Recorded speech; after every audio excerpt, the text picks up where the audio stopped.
मला माहिती आहे का मंडळी, परफेक्ट स्वीट होम सारखा रसदार कालाजामुन तुम्ही घरच्या घरी बनवू शकता. कसा? चला सांगते.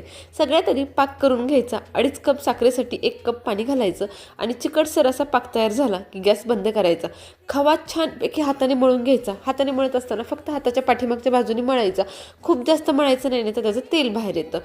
खवा छान मळून झालं की पनीरही याच पद्धतीने मळून घ्यायचं. आता पनीर आणि खवा एकत्र करायचा आणि दोन्ही छानपैकी एकजीव झालं की यामध्ये 2 चमचे पिठी साखर, चिमूटभर बेकिंग पावडर घालायला विसरू नका. त्याचबरोबर 3 ते 4 चमचे मैदा घालायचा. या तीनही गोष्टी घालून खवा आणि पनीर छानपैकी एकजीव करून घ्यायचं, छानपैकी मळून घ्यायचं. आता याचे छोटे छोटे बॉल बनवायचे. जसं तुम्हाला कालाजामुन मोठा छोटा हवा आहे त्याप्रमाणे गोल बनवा.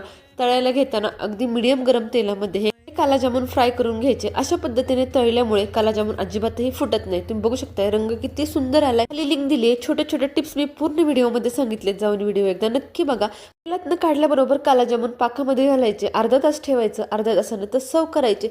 अतिशय रसदार असे हे कालाजामुन तयार आहेत. तुम्ही